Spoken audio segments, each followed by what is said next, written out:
Hey, what's up? Back again. That first bass note hit me in the chest, and I was just like, there's no way that's 2/8. MB Enclosures has his own YouTube channel, and this guy is an animal when it comes to designing boxes.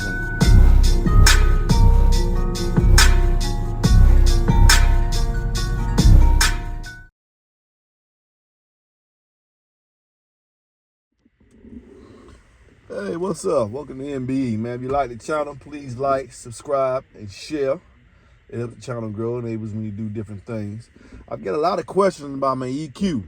In this video, I see this is an interesting topic that some people don't have no knowledge on. Well, your equalizer is exactly what it says it is. Equal what? Bringing your sound up to a balance. Equalizing out any deficiencies or bringing down any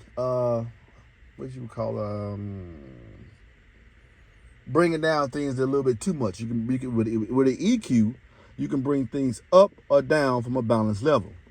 Now, with my equalization, I want you to understand one thing.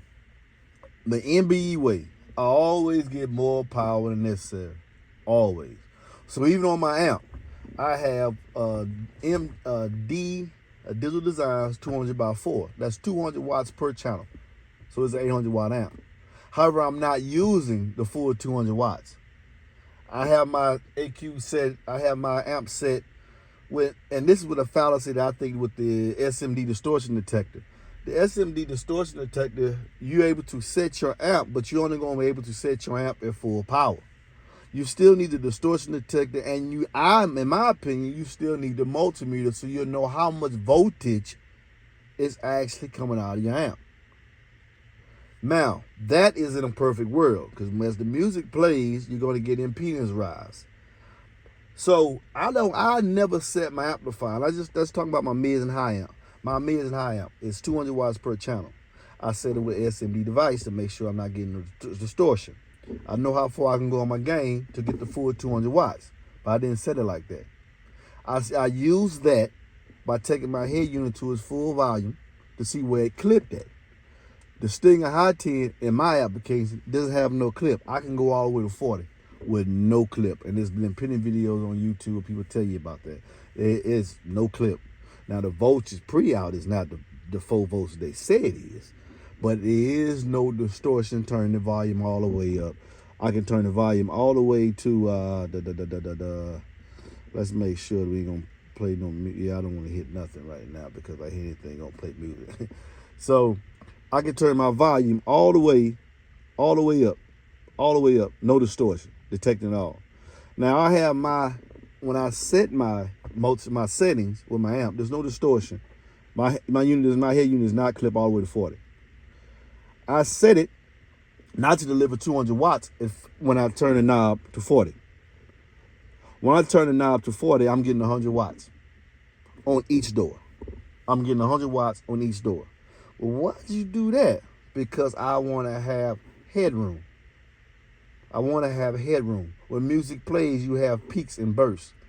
And because I knew I was going to have to EQ out some of the deficiency in my system because of different materials used, the leather, the vinyl, the locations.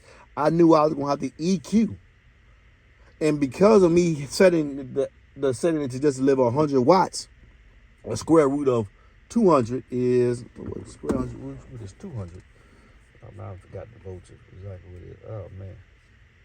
Did I put this on backwards? Yes, I did. Hold on, bear with me. Let me bring this calculator out. So you have the square root of 200, clear, 200. And then we're going to get the square root of that with 14 volts. With a square root, with the, set it with a 1000 kilohertz tone. By setting it to deliver just 100 watts, maybe 115, arguably. When the music plays and I get those peaks, when the EQ is flat, because I set it flat. Now, when I'm EQing out my system, because I'm not getting the full power of the amp, no matter where I set it at, I'm never going to go past what the amplifier is ready to play. So that's why when I turn my volume up, you don't hear no distortion. Crystal clear. I can boost any frequency I want to because I have that headroom. I don't have my amp giving out its full power. That's just the MBE way. And I think I did that demo yesterday. I think I took it like 36, 38, somewhere along there. I said, that's good enough. That's good enough. And I have the headroom, so no matter what peaks are playing in the music, and no matter what equalization I do, I'm not going to never work the amplifier or overwork the driver. I also have I'm still playing with it. This is not the final say, because on my crossovers, I can up the output by taking the jumper to a plus 3 dB.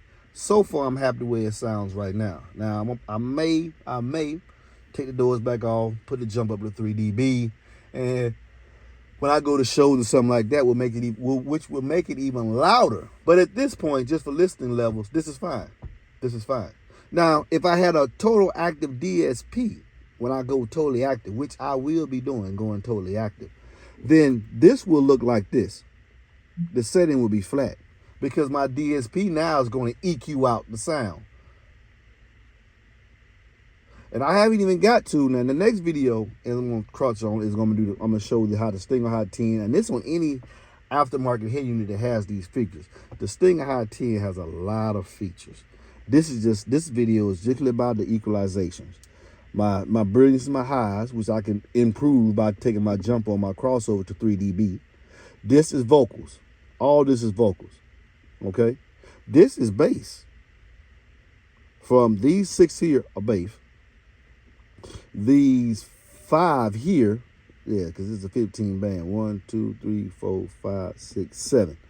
These 7 are arguably a vocal, and these last 2 are brilliance. That's the high of Adele or Whitney Houston or something like that. But most of their vocal range is here.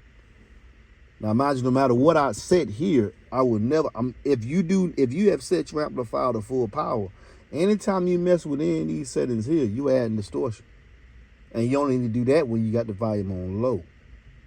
But see, I like to turn my volume up very, very high. So when I turn my volume up and I have headroom in my amplifier, it doesn't matter what I do here, I'm never going to take the amplifier to clipping. I wish I could show you in real time as I'm playing the music, the clip light on my D200x4. And it tweaks every now and then because of the peaks in the music. But because I have headroom, I'm not getting that. The red light's not going to stay on constantly. It's going to flicker. It's going to flicker because you're going to have peaks of music. The same thing applies to your bass. You're going to have peaks. That's why why do you get the M2000, put the 2000 on each 8? Because I actually have the M2000 to deliver 1,000 watts to the sub. The extra $1,000 just, well, I guess you could say, is in the bank. So when I get the peaks in the music, no matter what the peaks in the music do, it's still clean power. The amplifier still runs cool. It's costly to do it that way, but the sound is more impactful and it sounds better. I always get more than I need and then dial back so that I would have headroom. I do the same thing with my mids and highs. So I can ride around and do all this and have no problem. I'm not going to add distortion. The bass output is just going to increase no matter what setting I have it at, because I have that headroom to account for anything that I do here. Peace. Get him if you need it in closing. 404-694-4818. Stay with me, man. You'll learn some things, man. And some, you know, well, yeah. Some people, you know, everybody. Let me tell you another thing too about EQ. This is an opinion. This is all of it. When you equalize the system, it's based on what you think sound good. So every setting here is your opinion, how you want to listen to it in your system. Something to think on, right? Peace.